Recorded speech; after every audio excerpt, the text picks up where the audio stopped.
Hello and welcome to episode 18 of the Community Trail Running Podcast. I am your host, Adam Lee. Thank you once again for joining me. So many podcasts out there, and I so appreciate the fact that you spend a little bit of your time with me. Today's guest is Stuart Jenkins of Blumaka. They are grippy insoles, making sure your feet don't slip inside your shoes.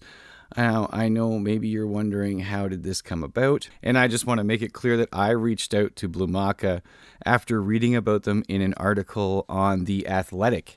It was featuring San Francisco Giants' Mike Yastrzemski. He's a major league outfielder. And they had some really fascinating results that they were getting from using these insoles. And the Giants are a very analytically minded organization. So it really stuck out to me. I sent them an email right away. Said basically, I'm sure you have thought about these for trail running, but I just thought it would be a market that would make a lot of sense. They got back to me and they offered Stuart to come on and chat if wanted. And I said, yes, let's do it. So that's what I'm excited to share with you today. Can't wait to hear what you think about the insoles as well. As I said, I thought the article was just fascinating and the math behind it, and I had to find out more.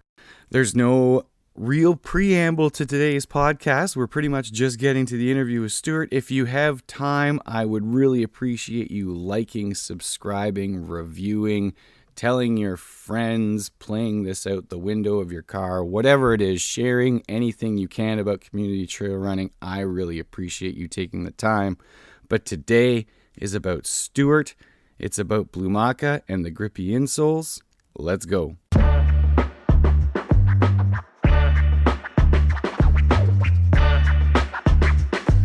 Today's guest is Stuart Jenkins. Stuart has been running and innovating for over 40 years, and he's the founder of Blumaka. Blumaka makes recycled insoles using scraps from other shoe companies. What piqued my interest in the product was an article on The Athletic, a sports website that featured a professional athlete with a very analytically minded baseball organization, giving concrete results of the difference the product was making in his swing.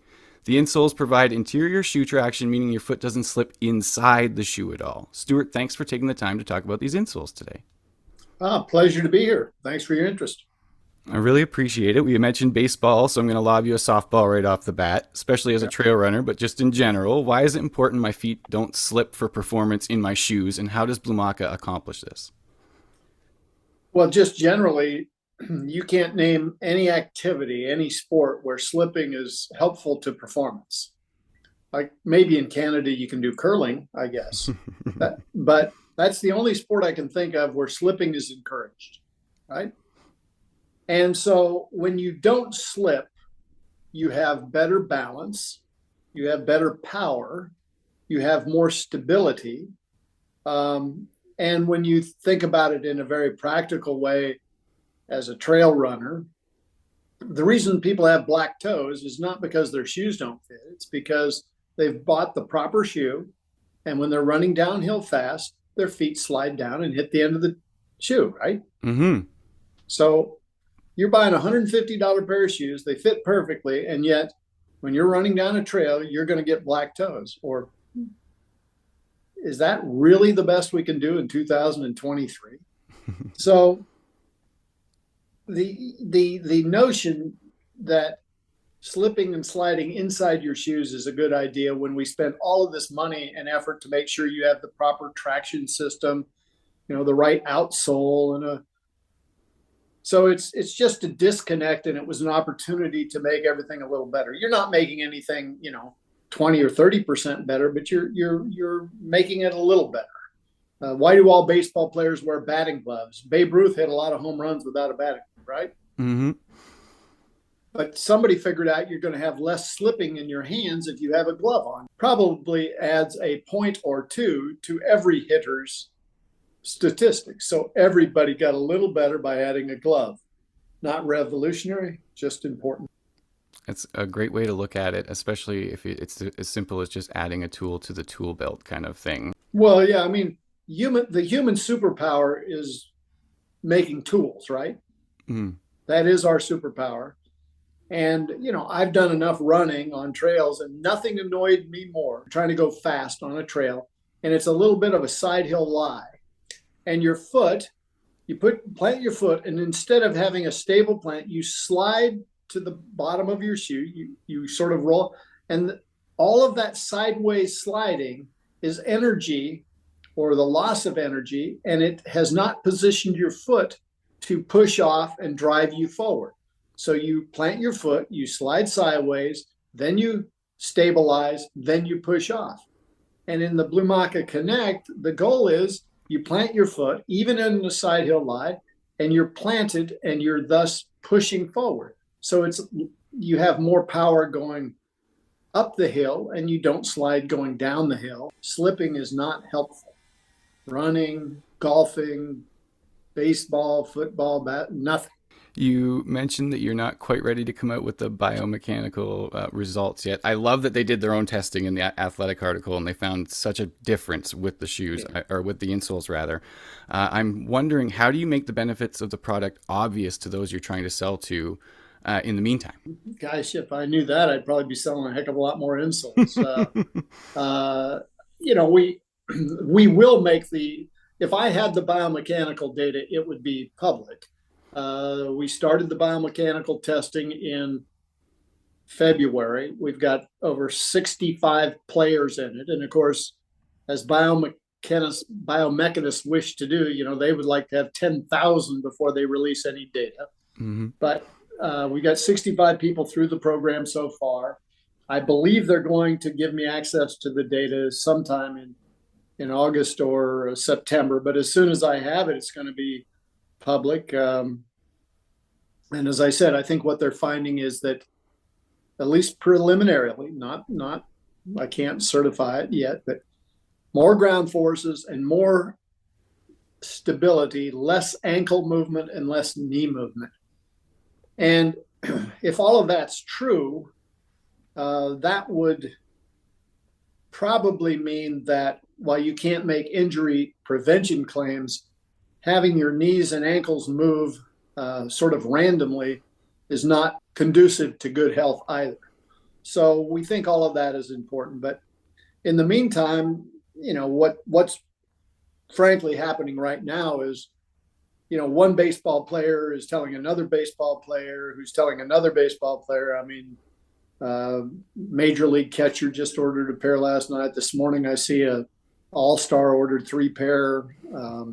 So it's just kind of word of mouth. One team ordered 12 pair, one team ordered 8 pair.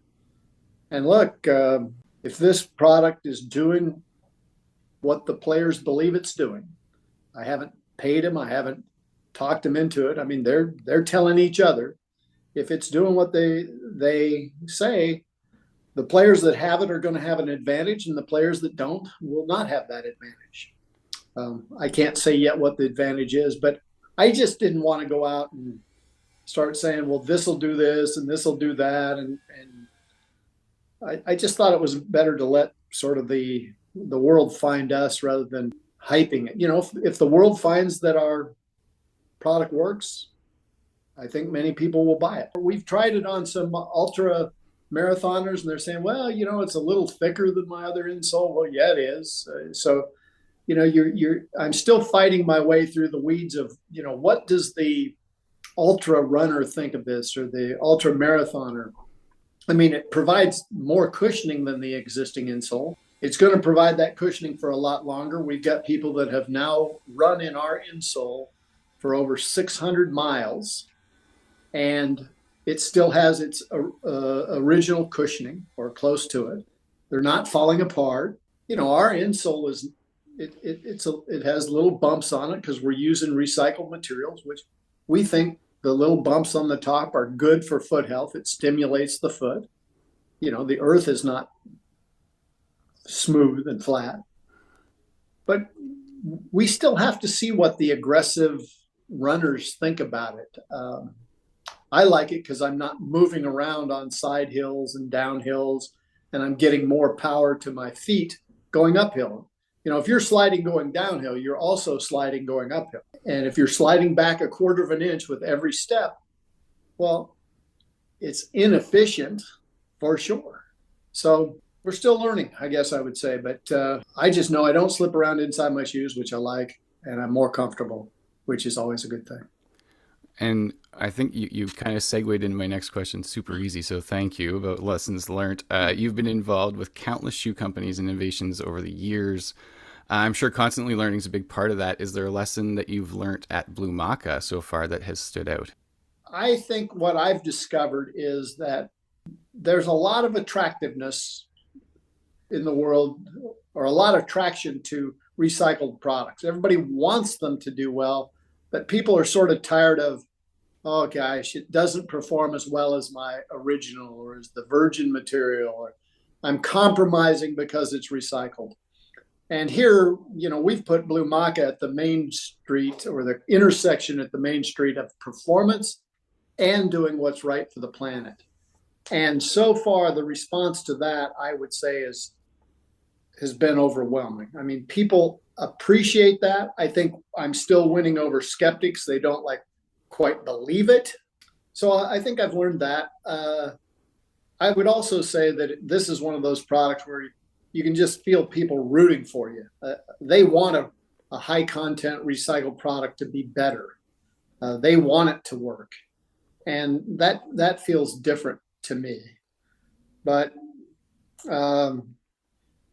I love being right on that edge of performance and sustainable, or performance and recycle. That feels like a sort of a virgin territory or a blue ocean. And I feel comfortable sailing into that water sort of alone right now.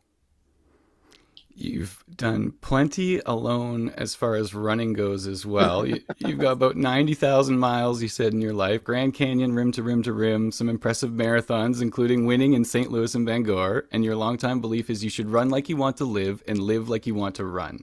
You said you're a plotter these days, but I'm wondering, where are you running, and do you still compete at all? Well, in my life, I think almost every house that I've ever purchased was selected because it was close enough to a trail that I could get out and run on. And I live in the little hamlet of Goleta, California, which is just north of Santa Barbara.